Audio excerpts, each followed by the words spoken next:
Salut! En direct en surprise ce midi.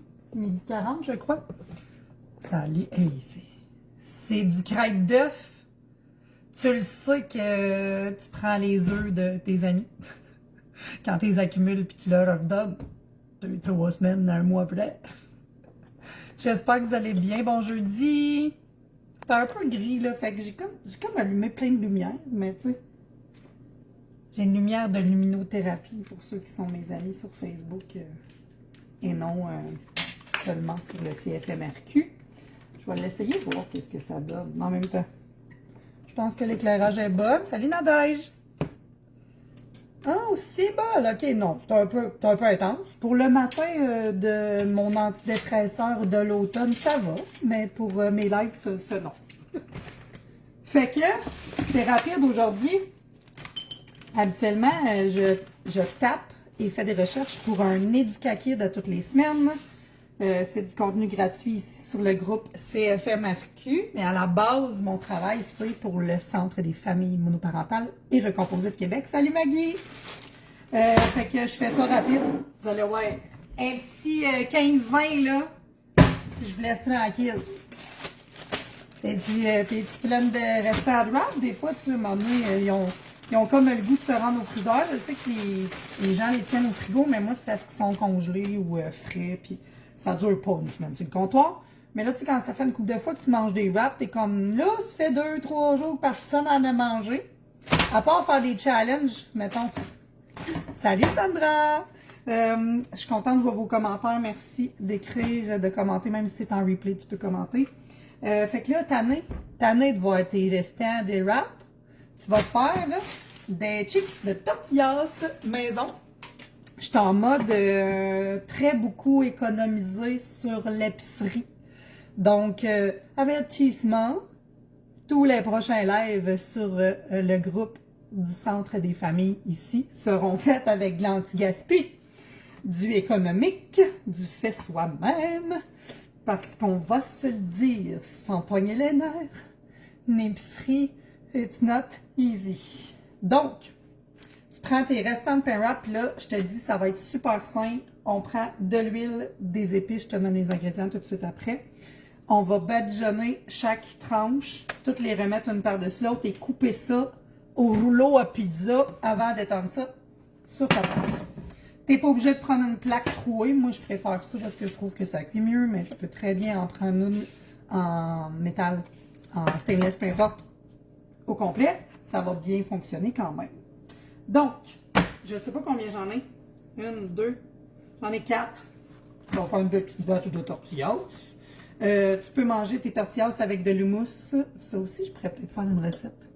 Ouais, toi aussi, tu fais ça à chaque fin de mois. Bon, je suis pas toute seule à faire ça, des tortillas avec mes restants de wrap. Puis je me suis même dit, mais pourquoi? Ça fait 3 ans que je travaille pour le Centre des familles et que je n'ai jamais pensé de faire un live avec ça.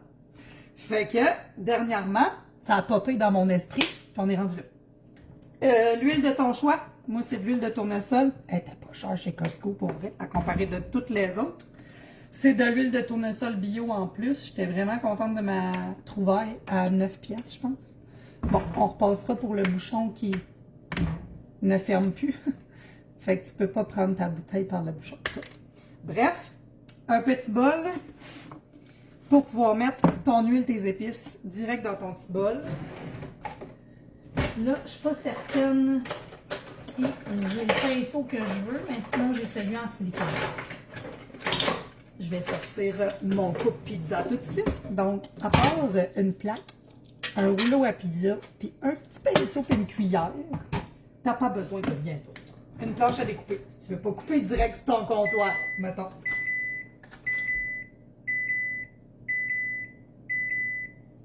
OK, donc à 350 le four. C'était mon signal pour le dire. Mais ça va être très drôle. Ça va sonner dans mon live. Ton four à 350. C'est majoritairement tout le temps à ça qu'on fait cuire le four. Donc, je vais commencer par les épices, puis après, je vais mettre ma cuillère. Même, je me demande. Oh, la cuillère, ça va être plus pour badigeonner, pas badigeonner, mais pour mélanger.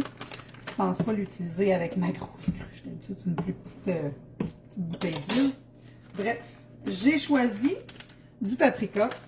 Puis là, honnêtement, à l'œil, Mais pour le bien de la cause, je vais vous faire une mesure.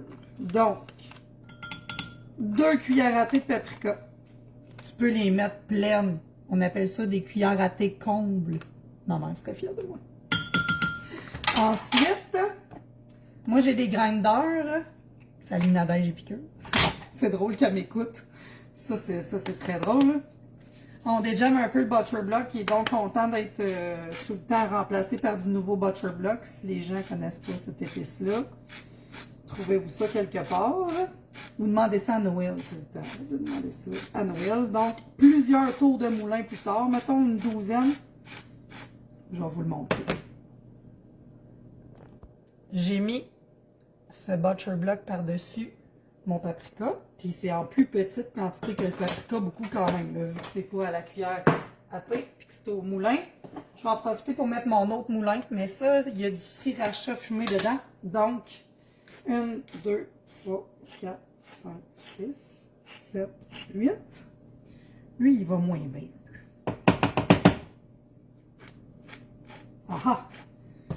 J'ai mis 8, là, c'est juste parce que je l'ai refait un peu, ça coulait moyen bien. Ce que j'aime dans cette recette-là, c'est l'épice à tacos, puis ça peut être n'importe quelle. Là. Tant que tu as une épice à tacos, on s'en fout de la marque. Tu vas te mettre une bonne pincée de tout ça, parce qu'on veut pas que ça goûte juste le tacos, mais comme le petit kick du tacos, ça goûte pas pareil. J'ai aussi des épices à grillade. Si tu me connais, bonjour Henriette. Si tu me connais, tu sais que j'ai pas de misère avec les épices qui vont pas sur quelque chose, mais que je mets sur d'autres choses. Exemple, les épices à steak. Les épices à steak de Montréal, beefsteak de Montréal, whatever, comment ça s'appelle. Ça peut être Clubhouse, toutes les autres marques qui existent. Je mets ça sur mes concombres. Ah, puis je mets ça dans mon tartare aussi. Fait que des épices à steak, ça va pas juste sur le steak. Puis là, je mets un petit peu d'épices à grillade. Ça, c'est le Fit Cook. Tu connais le québécois Fit Cook, fait que je mets comme une demi-cuillère à thé, mettons. Donc ça c'est correct. Il me manque juste, j'avais sorti le sel au cas où, mais j'en ai pas besoin parce que c'est assez salé de toutes les autres sortes qu'il y a dedans. Je vais juste rajouter du poivre. 4 tours de moulin, mais c'est pas un gros moulin, là, fait que ça fait quand même 4 gros tours. C'est le paprika qui domine, c'est sûr. Puis là, justement, je vais rajouter juste un petit peu de sel à grillade. Dans celle-là, il y a du sel de mer, du poivre noir, des graines de moutarde jaune moulues, de la poudre d'ail, poivre de cayenne. C'est tout. Donc là, on a un mélange d'épices vraiment varié, tu le vois bien. C'est sûr que le paprika domine. Puis là, je vais te le mesurer. Là. Non, c'est pas une bonne idée. Je vais le mettre à l'œil, puis d'après moi, là, un petit quart de tasse. Ça a bien du sens. Là, je vais prendre mon pinceau, ça va aller mieux. Je vais te descendre la caméra. Pour aller mélanger. Puis là, l'important, c'est que ce soit liquide, mais bien épicé. C'est pas parce que c'est piquant, mais épicé pour toutes les épices. Je vais juste en rajouter une petite affaire. Puis là, vous allez pouvoir y aller à votre goût quand même. Là. Chaque personne est différente, je pense, là-dessus. L'important, c'est que tu aies un petit peu de liquide à mettre sur tes pain wraps. Je me rapproche. Donc, simple de même, tu vas badigeonner tous tes pain wraps, puis là, tu sais, étire-les tes épices. Le but, c'est pas qu'il y en ait 2 pouces d'épais. Je vais juste les mettre à côté de moi dans la plaque en attendant. Je les empile toutes une par-dessus l'autre. Comme ça, ils vont avoir des épices partout, chaque bord, en s'empilant une par-dessus l'autre avant de les couper. Puis ça, là, c'est vraiment le fun à faire avec les enfants. C'est le genre de recette qu'à tout âge, ils peuvent badigeonner avec le pinceau à badigeonnage. C'est le fun. Fait que là, en les empilant une par-dessus l'autre, ben, l'étage du dessous est en train de mettre des épices sur le dessous de celle que je fais et que j'empile dessus. Puis là, justement, là, je te dirais que ma quantité d'huile puis d'épices est parfaite pour un restant de 4 wraps. Parce que là, j'ai 4 pains wraps, 4 pains pita. C'est-tu des pita? En tout cas, bref. Je pense pas en avoir pour plus, sinon je vais vous le dire, mais tu sais, les quantités vont être pour 4 pains wraps. Puis s'il y a de quoi, on tournera après, puis on en mettra de l'autre côté qu'il n'y en a pas, là, le premier que j'ai mis.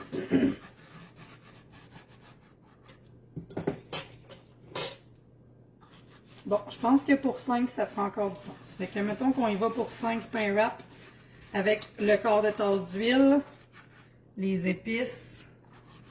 On est parti d'un 2 cuillères à thé de paprika au départ. Fait que là, regardez bien ça. Je vais prendre celle qui n'en avait pas en dessous. Je vais la mettre par-dessus elle. Puis, je vais badigeonner en dessous un petit peu de celle-là avec ce qui reste. Ah oui, le vide d'armoire. Ben oui, on fait ça, un vide d'armoire. Merveilleux. C'est tellement le fun. C'est le genre de... En tout cas, moi, j'aime ça cuisiner dans la vie, là, mais tu sais, j'ai des moments que j'aime pas ça puis que ça me tente pas, là. Je suis une humaine quand même. Mais ce genre de recettes-là, les anti-gaspi, je trouve ça satisfaisant. Je trouve ça le fun. Je trouve ça créatif. Ouais, je trouve ça créatif, puis ça te force à avoir de l'imagination, puis faire des choses différentes avec quelque chose qui, à la base, n'était pas fait pour ça. Tiens, on en badigeonne partout, il y en a pareil. On va s'en servir. Et voilà. Donc là, je vais juste me laver les mains. Dans l'autre vaisselle, en plus, merveilleux. Toujours un linge à vaisselle à portée de la main.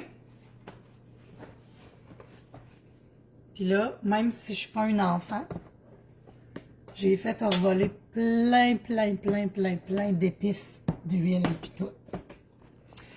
Fait que c'est pas grave, on va ranger. C'était juste ça que je voulais dire.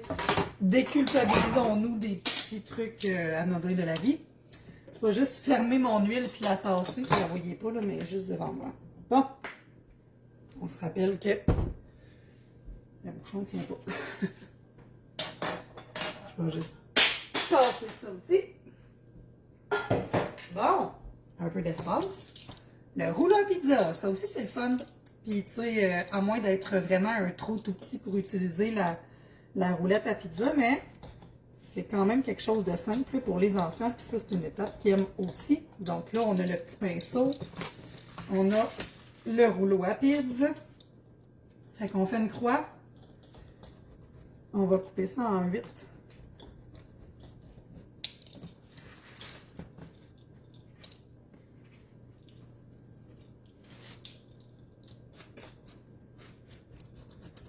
Rendu vers les derniers, c'est un petit peu plus difficile de les tenir ensemble, mais ça va. Et voilà, dernière fois. C'est tellement bon. Fait que là, au début du live, je vous disais, on peut manger ça avec de l'houmous. On peut manger ça avec, moi j'aime beaucoup la trempette style épinard un peu. Soit la trempette épinard ou trempette au fromage. Là, je sais qu'on est plein de gens avec des intolérances, des allergies. Mais moi, j'utilise le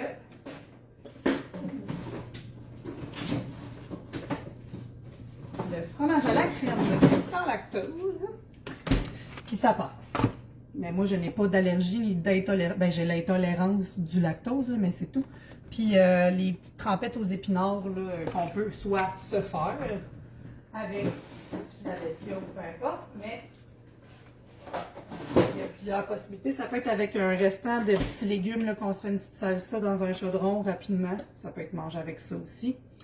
Puis c'est le fun. Oui, ça fait aller la créativité. C'est tellement satisfaisant, mais moi, vider mes armoires pour faire une recette. Tu sais, genre là, j'ai une recette de gaufres à faire avec des restants de poudre protéinée, de farine d'amande, puis en tout cas, je vais me faire une base de gaufres, puis je vais faire cuire plein de gaufres avec les restants secs de ces armoires-là.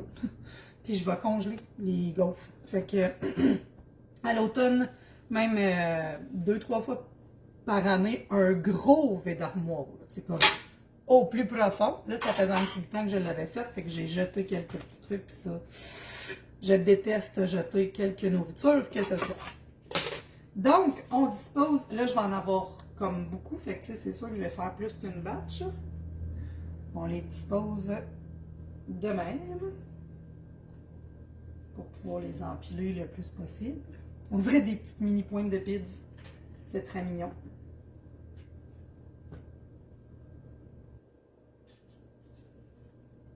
Là, j'ai gardé mon mélange d'épices pas loin. Fait que, tu sais, si tu vois qu'il y en a qui en manquent, ben, tu peux en remettre. Mais souvent, il y a un côté qui est plus beurré que l'autre. Fait que, tu sais, ça compense, c'est correct, là. Vous allez vous habituer au goût à la force d'en faire. C'est vraiment pas long à cuire, là. J'ai dit à 350. Je le surveille tout le temps. C'est le genre de petite recette rapide de, tu sais, 7 minutes, là. Puis je pense que j'exagère avec mon 7 minutes. Je vais vous le calculer puis vous l'écrire en commentaire. Parce que ça, c'est le genre de recette que je suis pas de recette. Donc voilà. J'ai disposé ça sur ma plaque. Je mets ça au four. Je pense qu'avec 2 batches, ça va être correct. Il me reste sensiblement la moitié de ma recette.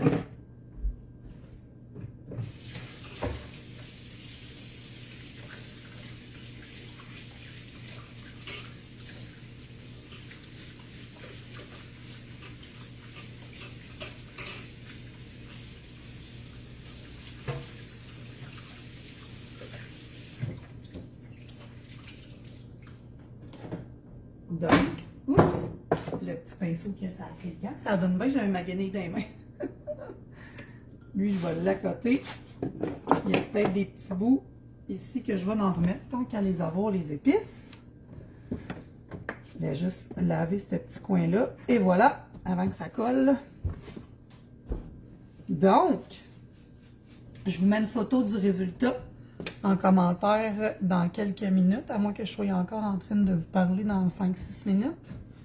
Je les surveille, moi je rouvre la lumière du four, puis tu sais, c'est quasiment un spectacle là, pour les enfants. Je sais pas si vous autres, vous êtes déjà assis sur le bord du four, mais moi, j'en ai checké des recettes qu'on faisait, moi puis ma maman, dans le four. Ça sent vraiment bon. Voilà pour ça. Je vais en ajouter un petit peu ici dans qu'à l'avoir. Il me reste vraiment pas grand chose, mais comme je vous disais que je ne tripe pas sur le gaspillage, je vais continuer de m'amuser avec les pinceaux.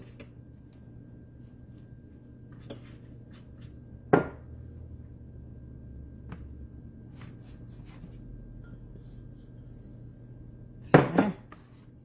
Pas de perte. On veut pas de perte. C'est tellement bon. Des fois, je me dis, Caroline, qu'on se casse-tu le BC à acheter des chips? Non, c'est vrai que ça dépend une fois de temps en temps, là, mais je vous dirais que j'achète pas mal moins de chips à 3 poignées pour 5 pièces dans le sac.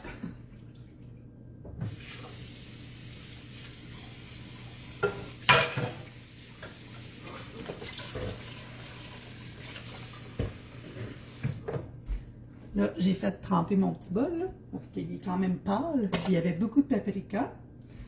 Fait que tout est rebadigeonné. Je vais attendre pour la deuxième batch qui est dans le four depuis 2 minutes. Puis je vous mets des photos de tortillas, de chips tortillas maison. C'est principalement au paprika. Puis là, justement, je fais du fumoir. Donc, ce paprika-là est acheté pour être fumé. Ça va être meilleur. Moi, j'aime mieux le paprika fumé. Bonjour, Steph! Donc, si tu veux réécouter ça en replay, ça dure à peu près 15-20 minutes. Je pense que c'est 20 minutes pile que ce live va durer. Vous allez avoir d'autres petits détails là, en commentaire aujourd'hui. Je vais vous envoyer ça par la suite. Si vous avez des questions, gênez-vous pas. Puis je vous souhaite un beau jeudi.